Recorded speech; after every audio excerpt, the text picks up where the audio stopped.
Hey, what's up, you guys? Welcome back to my channel, as told by Key. And yes, I am still wearing my Minnie Mouse little tool ears. There's no introduction today, you guys, because I had pre-recorded this video. So literally, I'm doing it today. You guys are getting it today. It is Thursday the 5th. Yep. And so I had recorded all of my videos, and as I was editing so that I could upload today, it all crashed. It all went away. My editing software sucks. And so we are going to redo this. So I am not even going to have an introduction for you guys. Sorry. So we're going to jump into 90 Day Fiancé from Sunday. We were about to go into a whole nother Sunday. I cannot let the week go and not finish doing this for you guys, because as soon as my stuff crashed, I washed my hands of it and I threw the phone and I walked away. So let's jump into this video real quick. So you are not off the hook yet. This is episode, I believe, 7 or 6. Let me double check for you guys, because I don't want to give you guys the wrong information. So we are in, should be episode 7. No, episode 7. Why is it telling me that it's episode 8? How weird is that? And it's 7.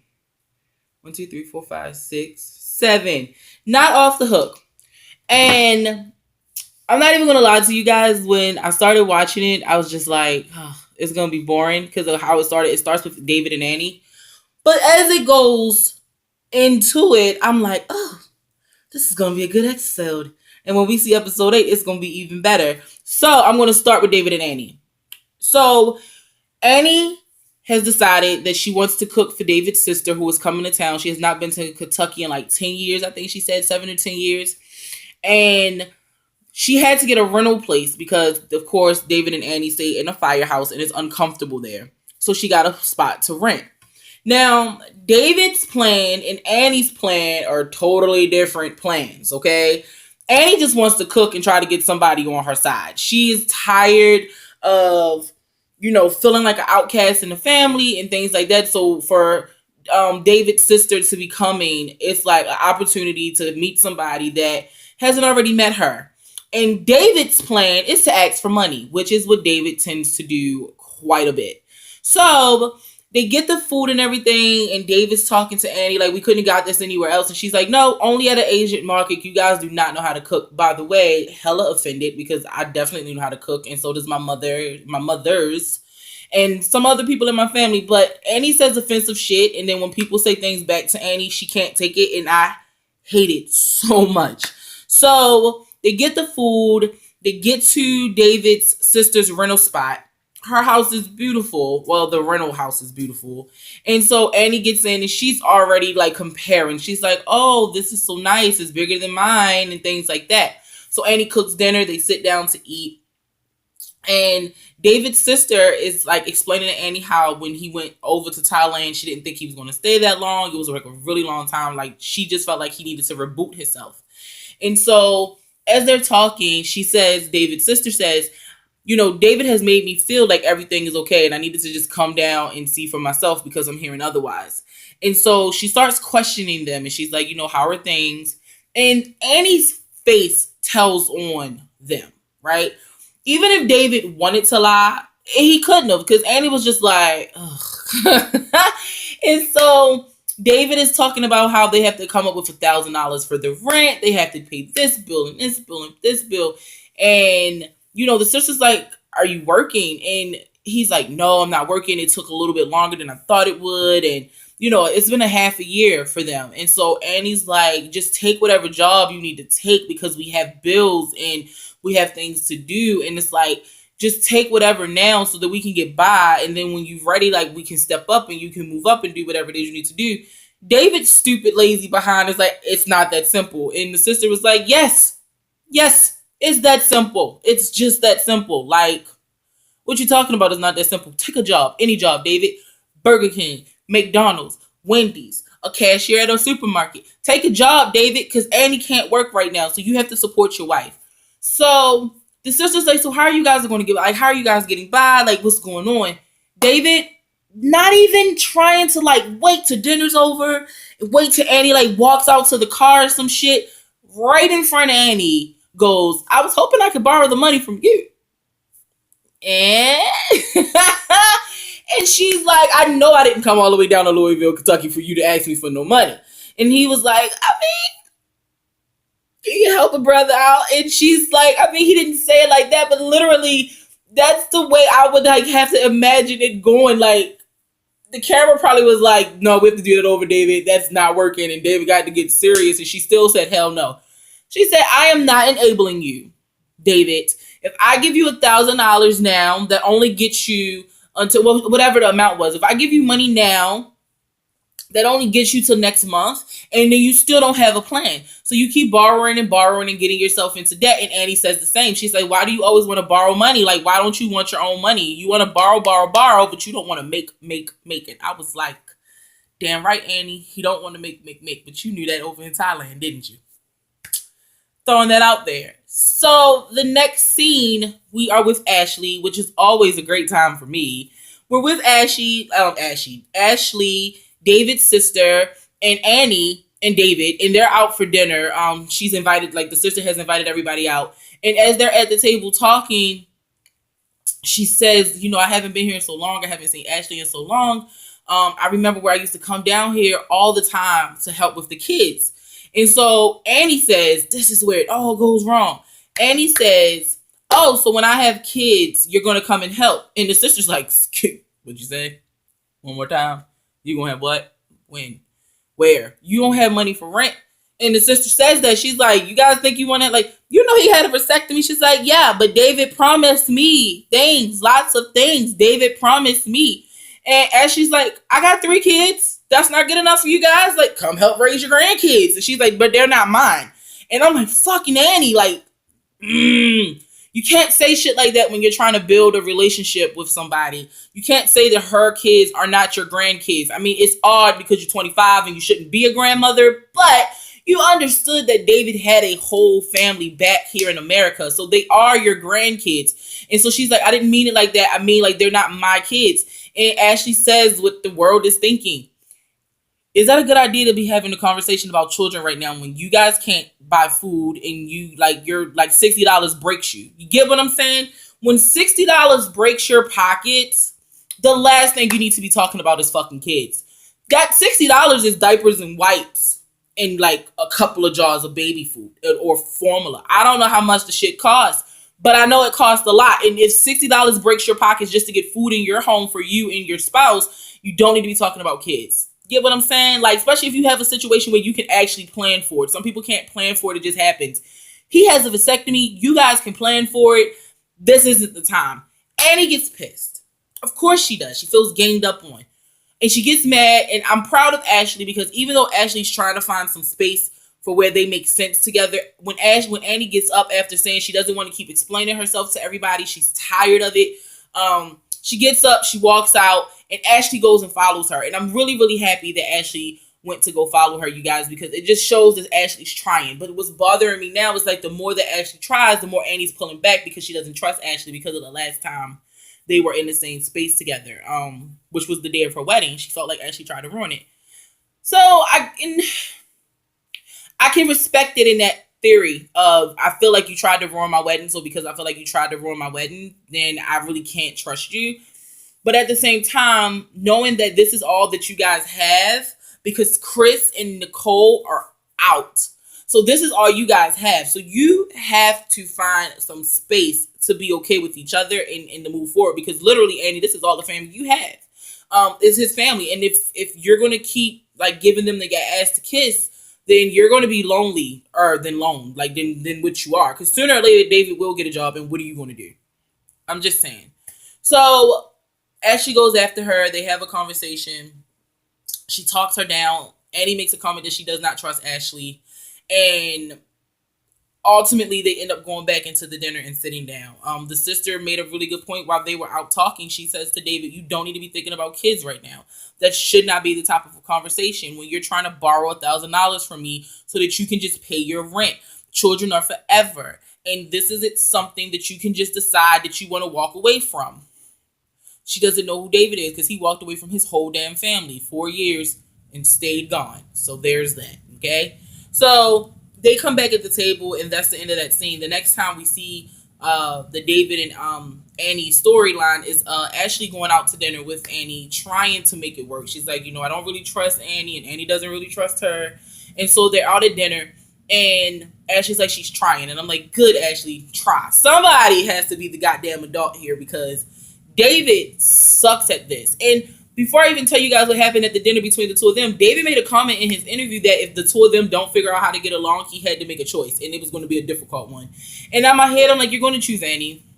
You know what I mean? Like, you're going to choose Annie, which I think is super fucked up, because Annie could leave, Annie could walk away, Annie could divorce you, Annie could just be gone, and your kids are forever. So what do you do if Annie gets tired of your shit, or if Annie gets a green card and she then starts to decide that this isn't what she wants? She's 25. She could just leave, David. She could just be like, I'm sick of this shit. I gave it 2 years. I'm done. I'm out. And she could. Now you're crawling back to your kids because that's all you have left. So I would hope David thinks about that before he makes that ultimate decision, that marriage should be forever, but it's not, especially when a person's tired of your shit. So with that being said, Ashley goes and she's like, she's just trying to make it work. And they had a pretty funny conversation. Ashley has some rumors that Annie used to work at a sex bar, a sex shop, or a sex prostitution ring. I don't know. And so she asks Annie about it. And as soon as she did, I was like, damn. I was like, this is about to go so wrong. But she did say she heard. She said, I heard that you met Dad at a sex bar or whatever. And, I just want to clear that stuff up. And Annie's like, I have never worked at a sex bar. And she starts telling her about, like, the girls that pop the ping pongs out of their vagina and stuff like that. She's like, man, your dad made me go, and we had a good time, and we laughed, and we enjoyed ourselves. It was a new experience. And Ashley's concern is that Annie knows a lot about this, and so because she feels like, oh, I'm a little braid. She knows a lot about this, and she's just a little worried, like, okay, so Annie says she's never heard of, because it did switch. Annie went from there wasn't any in Thailand to she's sure there's some in Thailand, but she doesn't know where they are, and then it went from that to, but David took me to a show once. Which I'm like, well, Annie, that's a lot of lies or a lot of inconsistencies. There wasn't none, now there is some, and then but you don't know where, but yet you went to them. So Ashley's rightfully concerned, but Annie makes it very clear that it's nobody's business how she met David, and that kind of raises an eyebrow. But I don't care how they met. I only care about if she's here for the right reasons. And again, she could just leave. So we're going to leave it there. Guys, I'm looking at my time, and everybody had like a really long storyline today. So if this is a 2 or 3 part video, please bear with me. I love you guys so much, but you know how these things could go sometimes. So we're going to roll into, actually, you know what? We're not going to do a 30-minute video. I'm going to throw some pictures in here for you guys so that you have something to look at as we talk and we get through this. So I'm going to roll over to Paola. I say her name wrong all the time because I have a friend named Paola and her name's Paola. And Russ. So they're leaving Colombia. I mean, really, it's really cut and dry. They left Colombia. She said goodbye to her parents. She gets back home. And when she gets back home, she goes for a run with her friend. And she's just talking about her miscarriage and how it hurt her and how she feels like Russ isn't really supportive. And how she blames herself because she didn't know that she had she said she's O negative. And so with that, her body is more prone to fight the other blood that comes into her body. So if the baby isn't O negative, or at least an O, her body's natural reaction is to try to get rid of it quicker. And so that's what happened. She got pregnant. She didn't know. And it was like, as soon as she found out she was pregnant, like literally like a day or so later, she ends up in the hospital having a miscarriage because of her blood type. And she has to have special shots in order to see a pregnancy all the way through. She didn't know that in the beginning. But now that they know, they can plan for it. But unfortunately, with everything going on, she lost the baby. Then she found out about her grandmother. Then they got to Colombia, and all this stuff happened in Colombia. And they just have not had the time to talk about it. And Russ just seems uninterested in it. And her friend makes a really good point that maybe Russ doesn't want to talk about it because he doesn't want to hurt her more. Maybe Russ blames himself. She doesn't know. Paola doesn't know because Powell doesn't know because Powell has never even asked Russ how he was feeling. So you have two people that probably have some really like messed up emotions that's not really talking to each other about it. And he may think he's doing the right thing by not talking. And she calls herself selfish, but I don't think she's selfish for not asking. I just think that when something like that happens, you don't know what to do. and you don't know what to say and you don't know how to really have a conversation with your significant other or anybody else sometimes about that kind of situation. So that's where we leave them. We leave Powell and her friend jogging off after her friend lets her know that she really needs to have a conversation with Russ so they can like figure those things out. And that's really where we leave them at. That's it. So let's take it to we didn't Molly. So I'm gonna do Molly's because Molly's was really cut and dry too. So for Molly, we catch up with her. She is on her way to a lawyer's office, and at the lawyer's office, the lawyer is letting her know the what do you call it? The immigration lawyer. The immigration lawyer is letting her know that she's going to be responsible for Luis for 10 years. I think 10 years. If they get a divorce, she's responsible for him for 10 years. That's health care. If he goes to jail, anything that would put a strain on the government to like take care of him, Molly has to repay the government. And Molly's like, that. I'm not doing that. I done spent enough money and time and energy getting his ass here. He needs to go back to the DR. And I was like, he do. He do need to go back to the DR. So how the hell we get his ass there? Then the lawyer drops another bomb. If she gets an annulment, right? But he doesn't go back to the DR. He like tries to disappear or he disappeared. She's still responsible for him for 10 years. Even with the annulment and she proves fraud or whatever, dude. 10 years. She signed a fucking affidavit saying that if anything happens to him, she's responsible. Not the government. Meaning not your tax dollars, not my tax dollars, not your tax dollars. Her. And when she signed it, she was under the impression that they were going to be together forever. But then she said stupid stuff like, I had gut feelings that I ignored. Well, damn it. Gut feelings should be listened to because when it's coming from your gut, that means it's some real shit. You should listen to it. So Molly's like pissed. She's like, he needs to go back to the ER. He needs to go home. Done. So the next scene that we see with Molly, she's back at home after the lawyer situation. She calls Olivia, her oldest daughter. And Olivia just seems over it. Okay? Olivia just seems like she just could care less. Olivia, she could probably care less. Honestly, at 18 or 19 years old, if my mother was doing that, I could get lesser than less, honestly. And so she calls her and she tells us that she loves her and she misses her and that Louise is gone, and that she wants Olivia to come home. And Olivia's like, we could probably try to do lunch or something like that, but I'm cool, Molly. She didn't say it like that, but in my head, that's what she's thinking. I'm cool. Like, I don't want to come back there now that your man gone. And now that your man gone, you want to come back and be a mama. No, I'm okay. Thank you, though. And I feel like that's how she was feeling. And I would feel the exact same way. I'm not even going to lie to you guys. I would feel the same way. The glare from my glasses, we're going to get that together. Somebody said something to me once before about the glare in my glasses. But I have to have my lights on, team. So I'm sorry. And I have to see you guys. So sorry. So it's just, I think Molly's trying to undo the things that she's done, but I think for Olivia it's too late because in her head she chose Louise over her. So that's how we live. We leave Molly and him, Louise, whatever. I don't care. So let's take it to Morocco, guys. So Nicole is in Morocco and they're pulling up to Az's mother's apartment. She puts Molly. Oh, these people with these kids that just so much. So she puts Nicole and May into Az's room and she tells Azin, you can have the couch. And as they're talking about the wedding and how excited they are because Azin's the only boy, so he's like finally getting married. And they're just talking about how important it is to like get this planning situation together and all that good stuff.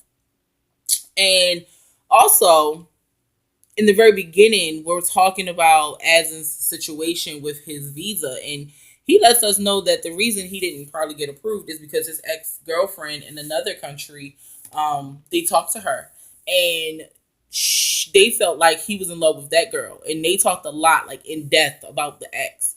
And That's probably why he didn't get his visa. Seriously, he went over there to visit her. He overstayed his welcome, and they're trying to figure out his validity to Nicole. Like, how serious are you about Nicole? Are you just trying to go to America? And that's where, if you guys haven't heard those tapes, I think that that's what happened. That's who leaked the tapes, was the ex-girlfriend, because it's so unbelievable to believe that you're just calling random girls off of Facebook. I think his ex leaked those tapes. I think that's who he was talking to, and that's why he got denied, because those tapes were already, the embassy already had them. So Nicole's pissed off, but she tries to move forward anyway because he forgave her. But that's a little different. He purposely lied just to get you to come to Morocco. And he kind of says that. He says, I really wanted you to come here and I didn't want you to worry about it, and that's why I didn't tell you. Well, I can go to hell home now. Like, we ain't got to get married in 4 weeks, boy. Like, you've told me something that you could have told me back at home so that I could defend you. But all right then. So at the mother's house, that's all they talk about is the wedding stuff. And then it cuts to the day that Nicole's mom is coming to Morocco early because she needs to meet Azin, and she has a bunch of questions and she wants to meet the family because she didn't heard about them tapes. And Azin shuts down. Like, she shuts down. And Nicole would not let Azin speak. The mother was asking really good questions about the tapes and money and just, what are you guys going to do to live? If you cannot feed yourself, how can you feed May? I think that's more her concern because Nicole's a grown up. And Azin's like, it's okay, honey. She asked questions and she's like, no, I want to go to the market. We weren't supposed to do all this today. Like, this is for tomorrow, whatever. We had to just go to, like, she shuts the whole thing down. And I am just so tired of Nicole. And I'm so tired of her fighting against people who just trying to make sure that her and May are taken care of and that they're okay. Like, I'm so over Nicole and her fucking laziness and her lack of concern for not just herself, but for her kid. These are questions that you should ask yourself. He's going to take odd and end jobs. Like, no, he needs to get a goddamn job. Like, he seems resourceful. He seems smart. He seems like he could even be like a personal trainer at the gym. Like, why would he only take odds and end jobs just to help out when he can? No, he needs to get a job. You guys need to get a place. You can't live with his mother forever. I mean, I don't know how the hell he do it in Morocco, but Jesus. I mean, even if you guys came to America, he has to get a job and get a place. Like, Nicole is so selfish and so just like gun-ho on what she's doing. She does not see all the big red goddamn flags that's fluttering around her, and it drives me crazy.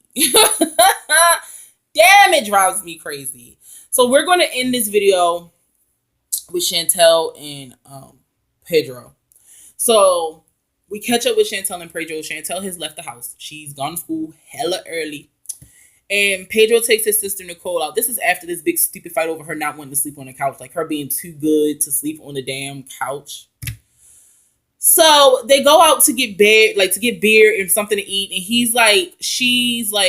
she feels like Chantel was overly hysterical and she never should have acted like that. And Pedro is like agreeing with her, apologizing for like Chantel's behavior and just saying how the family's crazy. And he feels like sometimes when Chantel gets around the family, she gets crazy, and how he wants to move out of Georgia because as long as he stays in Georgia, they're going to always be in his business. And I'm like, I don't care if you take my child to motherfucking Africa. I'm going to always be in your business, Pedro. So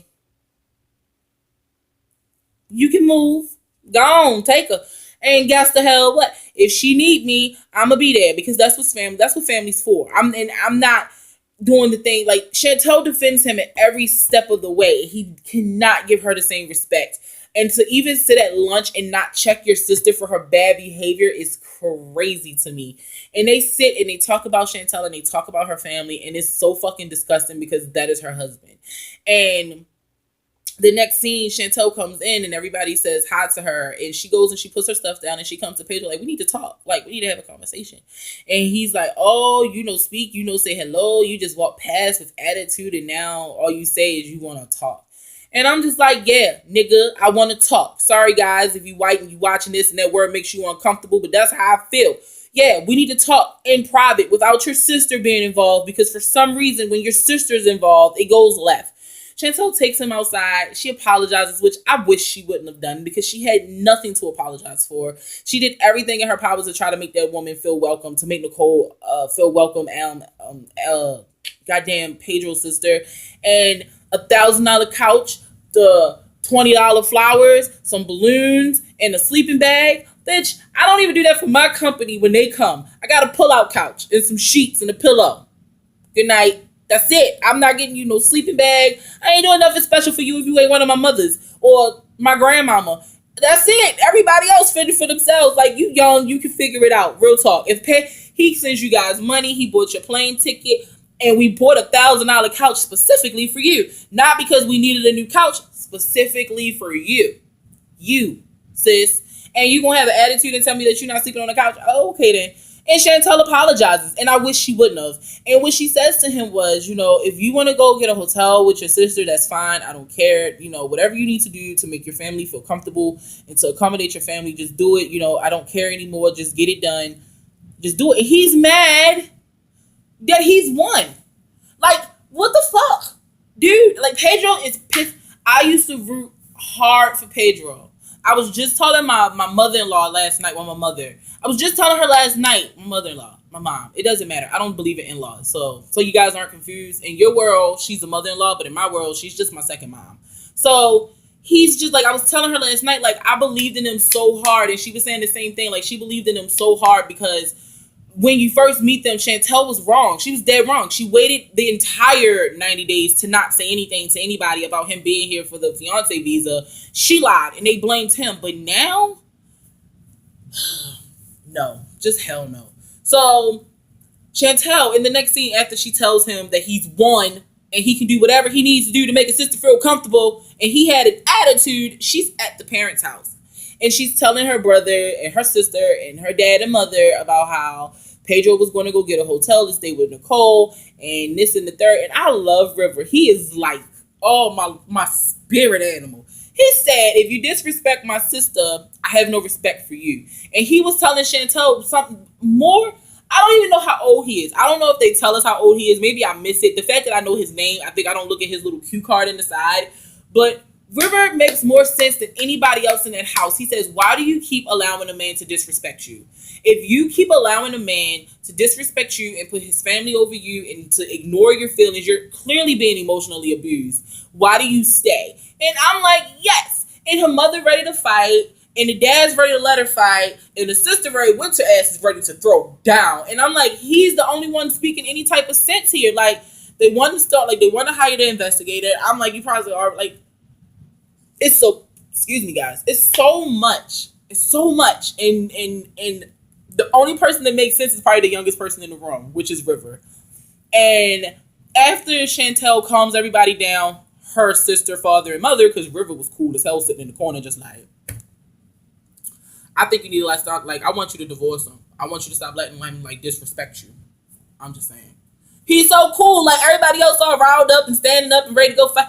Child, y'all can't beat that girl up. Like, what you going to explain to people? That's almost like a damn hate crime at this point. You got all these black people over here at this boy house ready to beat up his sister. Y'all can't do that. So it's like Chantel says that he's really nice when the family's not around his family, but when his family is around, and I'm like, that's multiple personality. And Daddy said it. Thomas said it. That sounds like somebody with multiple personality disorders, and so you don't even know which one is real.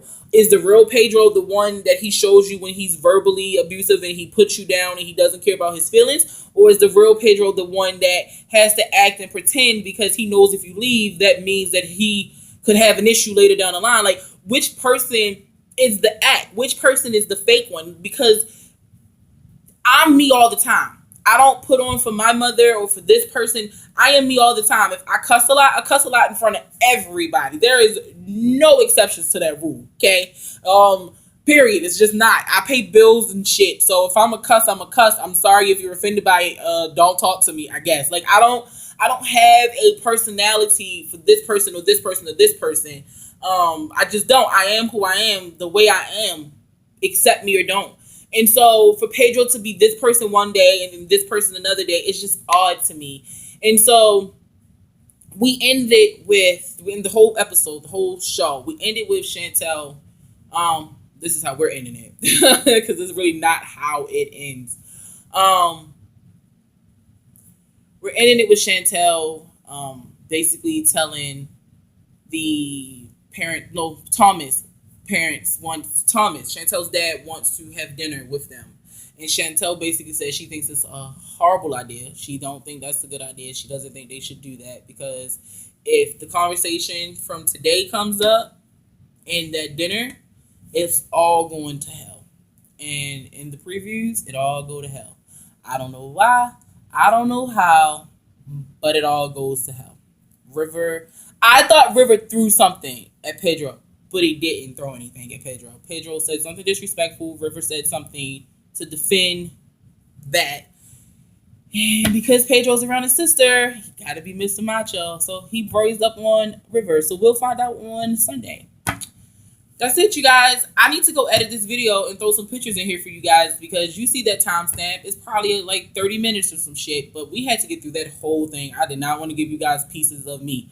So thank you guys so much for watching the video today. I love you guys. If you like what I do, please comment, subscribe, hit that post notification bell, comment down below. Follow me on Twitter at As Told by Keita because somebody took As Told by Key before I could get to it. Follow me on Instagram at As Told by Keita for the exact same reason. And if you are not a fan on my fan page over on Facebook, please be a fan. I am working on new t-shirts, new mugs, and socks. Oh! So, as soon as I get that stuff together and I get it out of production and I have it up and launched, I will send you guys a link to the description. It'll be in there once I finally get it together. And that's all for today, you guys. I love you guys so much. Have a beautiful day. Happy 5th of July because I don't celebrate the 4th of July. So happy 5th of July, you guys. I love you so much. Enjoy your work days. Mwah. Go be great.